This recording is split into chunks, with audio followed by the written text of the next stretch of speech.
Okay.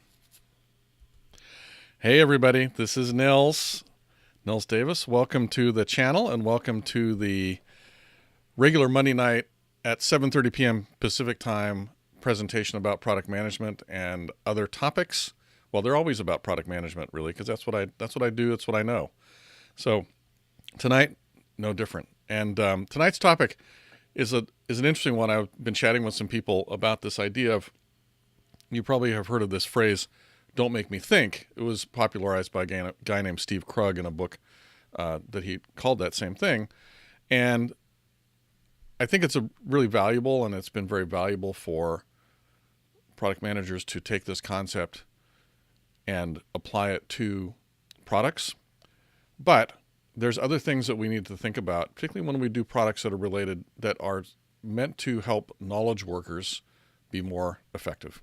And of course, what do we do as product management? Well, product managers, we are knowledge workers. And so it's something that really applies to us. So let me quickly introduce myself. I'm Nils Davis.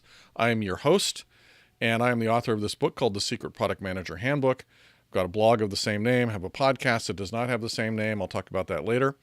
And I'm a product manager and a coach and a consultant. And soon we'll have an online course related to persuasion, which is something that I think all of us product managers can stand to get better at.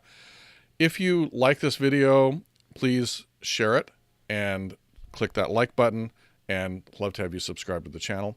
And with that, we will get going. So I mentioned this book, Don't Make Me Think, by Steve Krug. I don't know how you say his name, actually. I've never heard him speak. Steve Krug, whatever. And, you know, if you look at the blurb on Amazon, it's the guide to understanding the principles of intuitive, design and stuff. It's a very enjoyable book. It's very fun. And the goal is, when you're designing things for usability and for usage, you don't want to make people think about how to use the tool to get the thing that they're trying to do done. And now, there's lots of ways to achieve this. And one of the things that I like to think about doing is another aspect of Don't Make Me Think, which is actually a little bit different. And that is, help me think better. Now, as I mentioned, we all do this, we all do knowledge-based stuff. We're all knowledge workers. And so it's really important for us to make sure that our thinking is clear and good and stuff. And if we forget particular things that we need to be applying as part of our knowledge, it can become a problem. And it can be a very simple kind of thing. I'll give you an example in a moment about just how a simple thing can just make where people don't know how to apply their knowledge or how to structure their knowledge.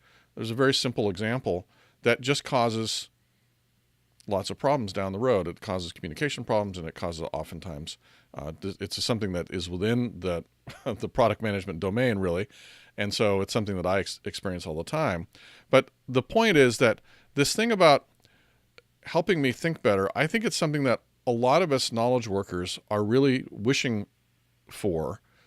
Now, I'd say here that it's a cry for help from knowledge workers, just like product managers. But the fact is that a lot of people are not crying out. They're just suffering. They're suffering in silence.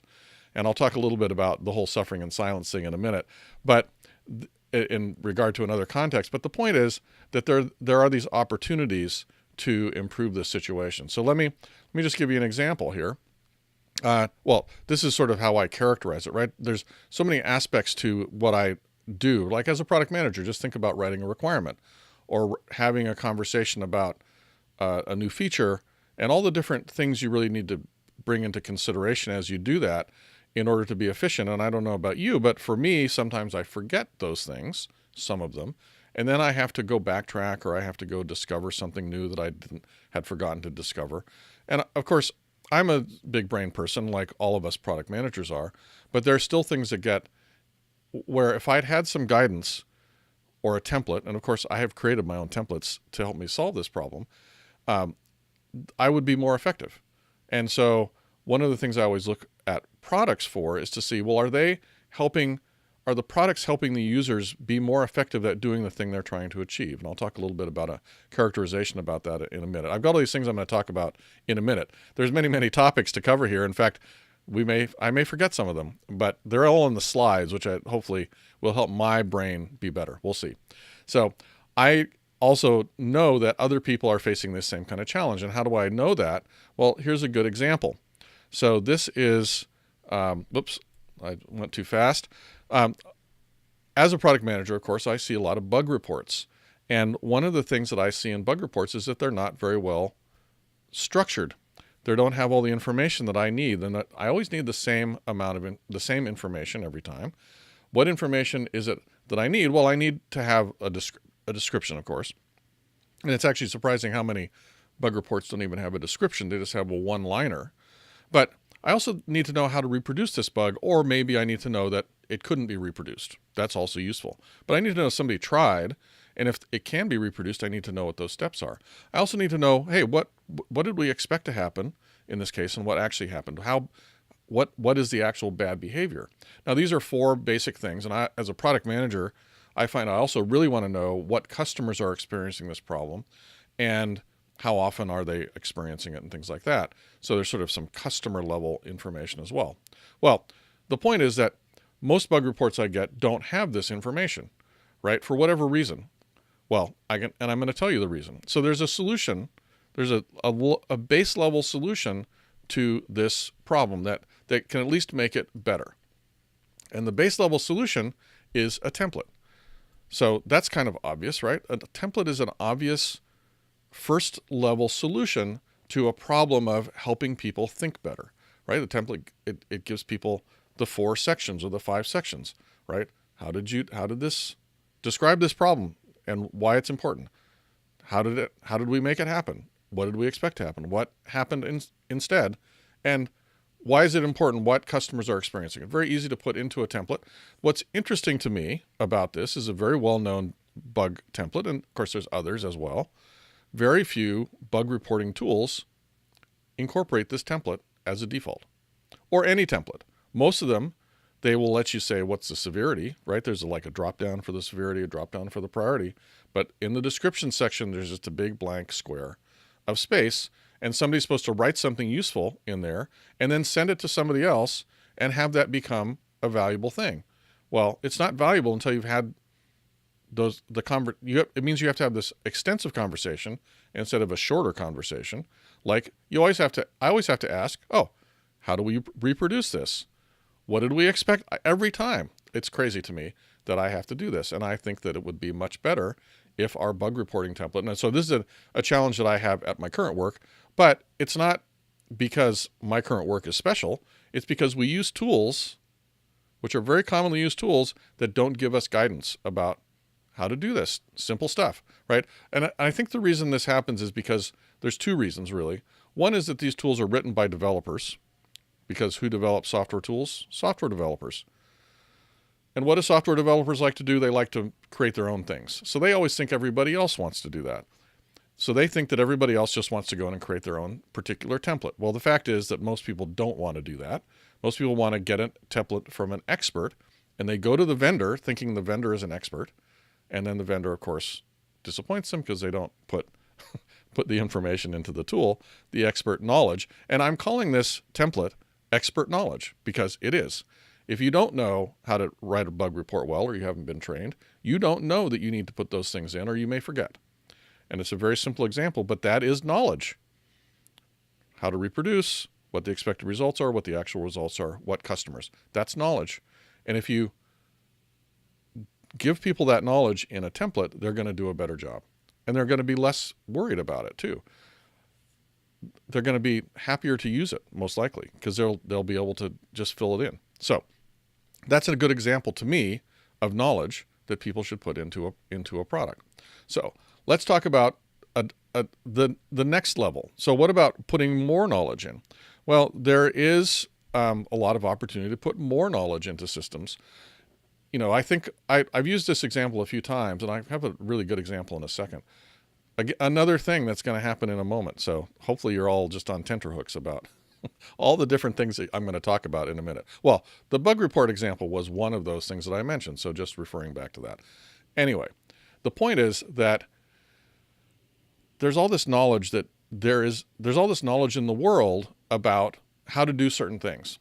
Like, for example, project management. So project management, okay, I'm going to reach across the camera here. I forgot to get my prop, but I've got a prop behind my camera, and I'm going to go grab that and hopefully not jostle the camera or anything. And I'm going to show you the knowledge that exists, some of the knowledge that exists about project management. So hang on. I'm just going to reach over here, grab this really big, heavy book. Okay, so this here, the PMBOK guide. This is the Project Management Body of Knowledge. It is created by the Project Management Institute, the PMI. And if you are a certified, what do they call it? Professional product manager, project manager, that's professional project manager, PMP, you can get a certification. You have to basically know what's in this book. Okay, so this book is a bunch of knowledge about how to run a project. So let's compare what is the knowledge that's in this book to the knowledge that is in most project management tools. So I don't know if you're familiar with project management tools. I worked in that space for a while. Project management tools mostly are about lists of tasks, dependencies, Gantt charts. Okay, great stuff, very useful. Also assignments, so people assignments. But you know what? If you look in this book, you find a lot of other stuff. Like, for example, there's a whole big section in this book about how to close out a project. I wish I had marked the page.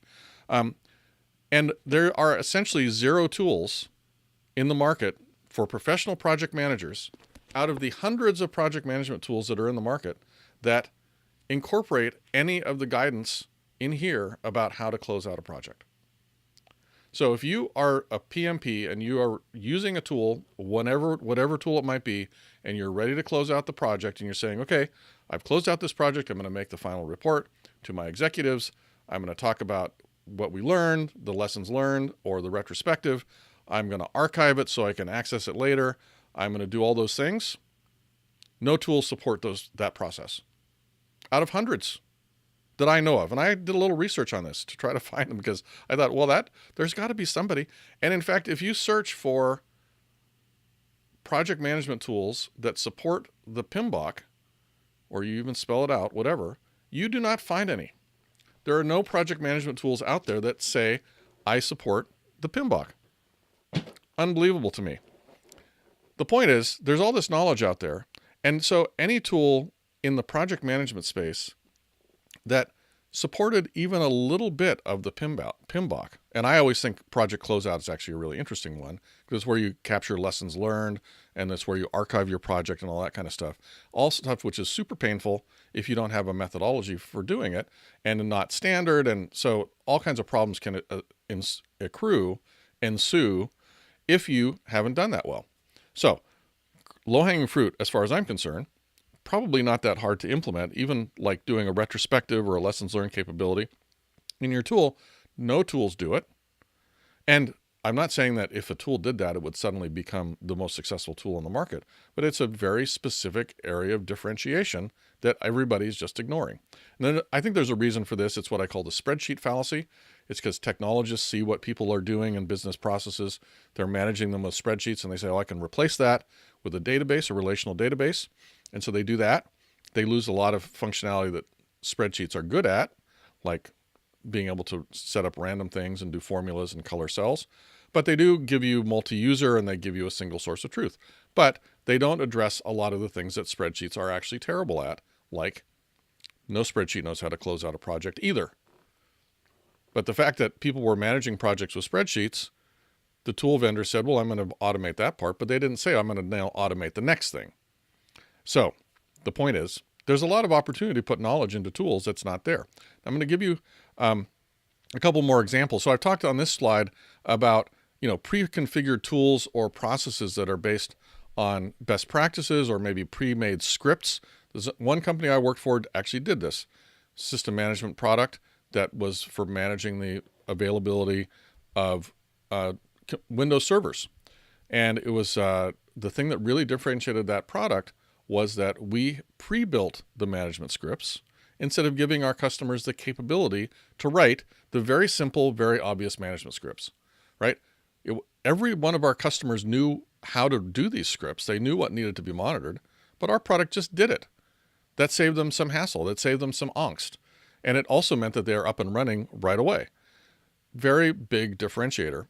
And we crushed our competitors with that capability. I mean, there's a lot of stories about this product that are all amazing, because there was actually a period in time when we were not allowed to market this product, and yet we still outsold the nearest competitor, even without being able to do any marketing.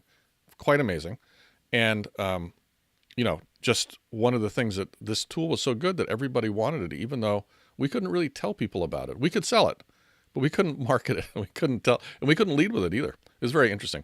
Anyway, a great example of putting knowledge in and having knowledge be pretty amazing. So let me now talk about an example that is, I think, really interesting. So let me just make sure I've got the right screen up here. Yeah. So what does this really look like? So this is an example. This is from the early 2010s, the early 2010s.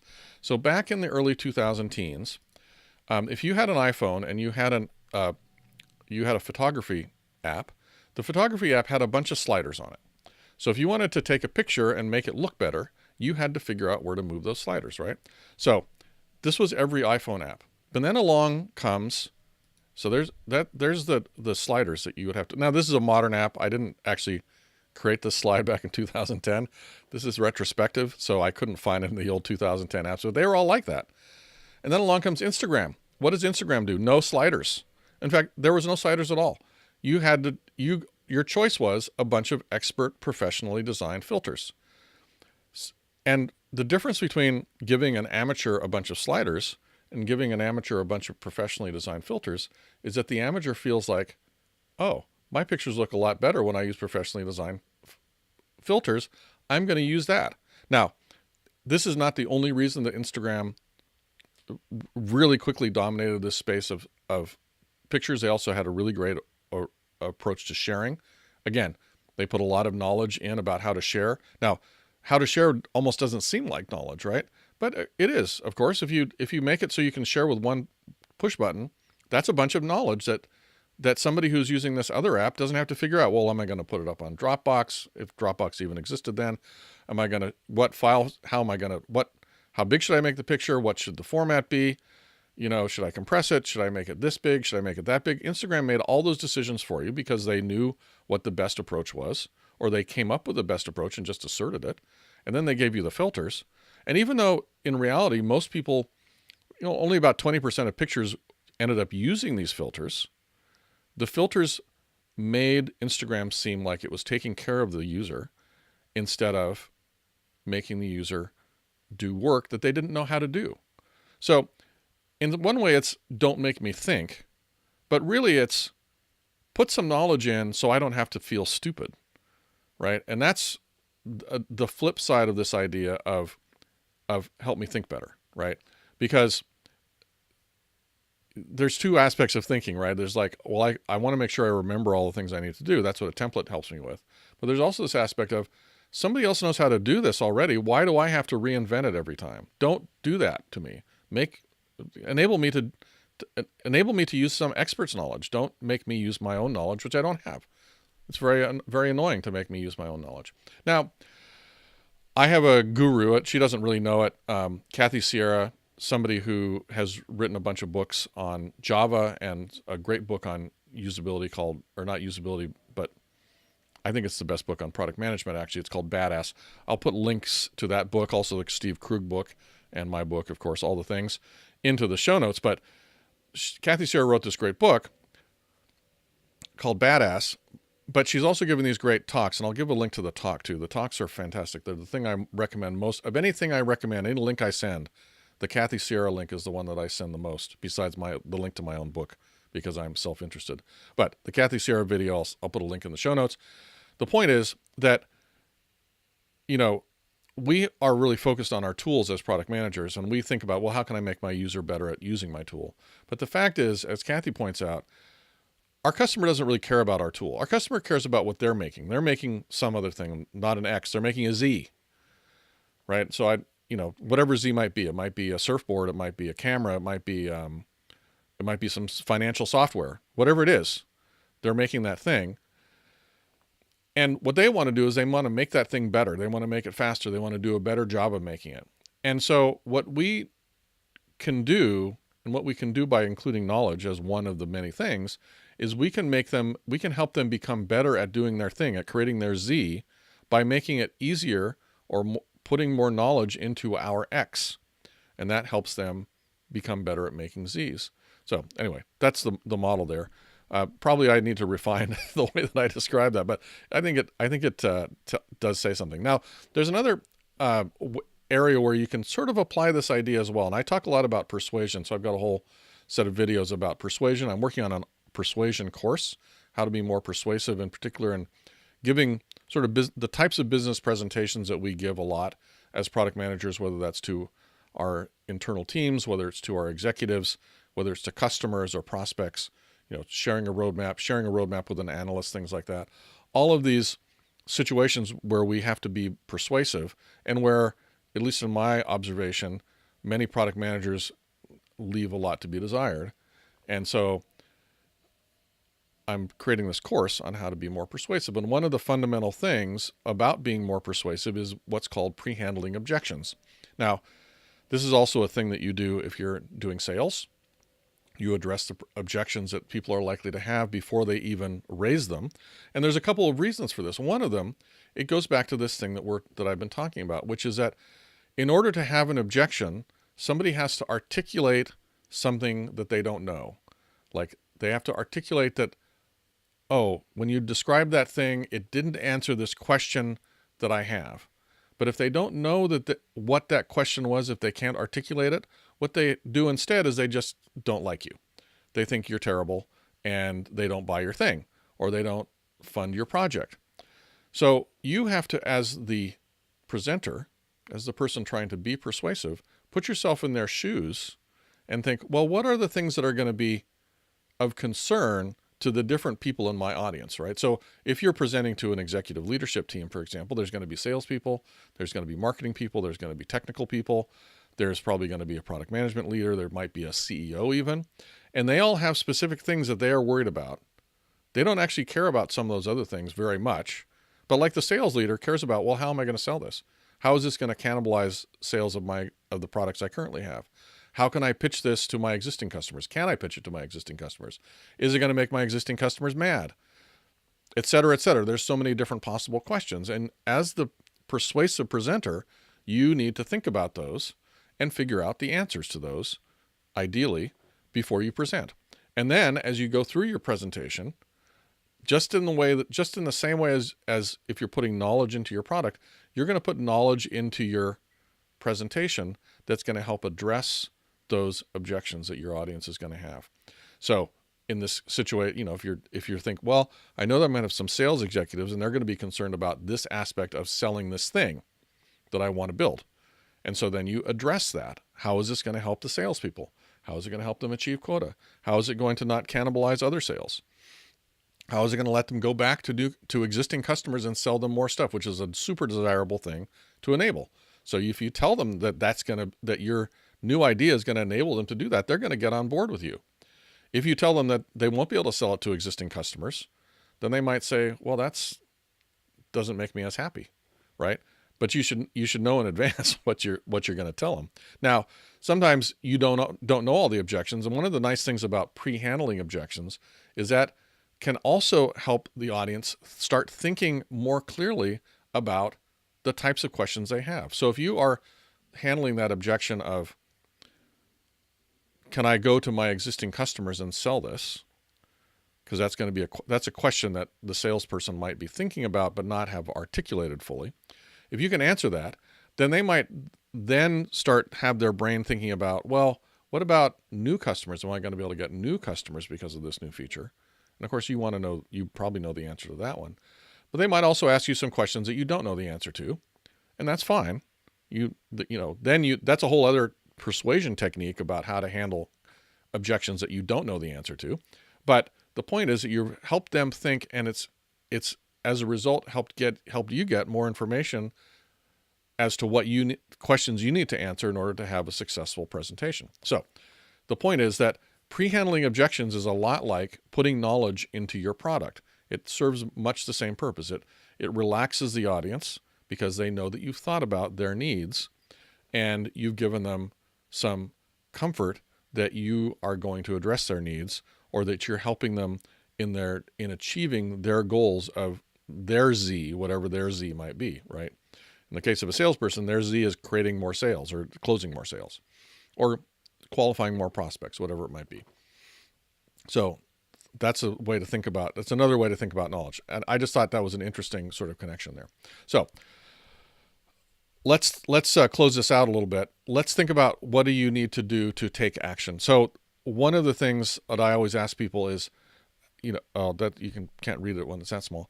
So what does your product do to help its users think better and make better decisions and make better Zs, right? How does your product help them? It's great if there's more than just capabilities. It's okay. Most products are just capabilities. You can use my product to make better Zs. But the products that actually go in and actively guide people to becoming better at making Zs, those often are more successful. Instagram was an example. I have another presentation. I'll put a link to that as well, where I have a bunch of examples of tools that provide some level of knowledge, and they are very, very successful. In fact, I would argue that the most successful products in the market are ones that provide at least some level of knowledge that their competitors are not providing. Some of the examples are, I think the iPhone is a great example. So visual voicemail. I always use this example. Visual voicemail. Everybody hated voicemail. In fact, I have a Cisco phone on my desk at work. I basically don't give anybody my phone number on my desk phone because I don't want to have to learn how to use the voicemail. So I give people my mobile phone number because it's got visual voicemail. So if they call me, I know how to get the voicemail. I don't have to learn, like, press 7, then 3, whatever. I don't have to remember a PIN, all that stuff. So to me, visual voicemail is an example of a bunch of knowledge that's built in. And obviously not the only thing that made the iPhone successful, but it was one of the big differentiators when the iPhone first came out, was this sort of integrated messaging and visual voicemail. Very powerful capabilities. So another thing to ask yourself, are there things that your customers are doing every day, or that expert makers of Zs do every day, that you could put into your tool? Do your experts know something about building Zs that you could incorporate? That's the thing it's the action to take, really, from today's video, is to figure that out. So let's see, what else can I say? That is about it for what I have prepared. You can find out more of my stuff. Obviously, I have the book, The Secret Product Manager Handbook. You can find it on Amazon. There's a link down below. And I have a lot on all these topics, including knowledge, putting knowledge in. I also mentioned lots on go-to-market because I forgot to change that slide. I am working on a persuasion course. I mentioned that should be available toward the end of Q2 and the end of this quarter. And I will put a link to the sign up for the interest list if you want to sign up and get notified when that course is ready. I think it's going to be very interesting and very valuable for product managers. I mean, I can't tell you the number of product managers who I see give presentations where I just say, if you'd had just taken my course. Of course, they don't have the course yet, so they can't take it. But if I could just sit with you for an hour or two, I could make you 100 times better. Maybe 100 is an exaggeration, but let's say 10. I actually literally think I can help people become 10 times better, 10 times more persuasive with my course. So it's a big claim. I don't know how you'd actually measure that. But the fact is that most people are just not very persuasive. And of course, that means there's a lot of leverage, a lot of opportunity to improve. So that is the stuff about me. Again, if you like this video, please click the like button. You can share it to your friends if you have friends who are product managers who you think might benefit from what I've talked about. Love to have you share that with them. Of course, you can subscribe to the channel. This channel is growing, and I'm going to try to keep it growing that way, and hopefully do stuff for you guys who are subscribed. I don't quite know how to make use of that yet. It's one of the things I'm still learning about doing, having an active channel on YouTube. But anyway, so that is, I guess, about it for the show today. Really happy you joined me, and look forward to giving you another one in 3 weeks. I will actually be on vacation for the next 2 Mondays, and then I will be back the following Monday, which I think must be the 22nd. So I'll do another video on the 22nd. and hopefully you can join me then. And if not, watch the recording. I love to share these things. I love to get your questions. If you have some topic you'd like me to cover, I'd love to do that. And with that, I think we're done. So thanks for joining me. Bye-bye.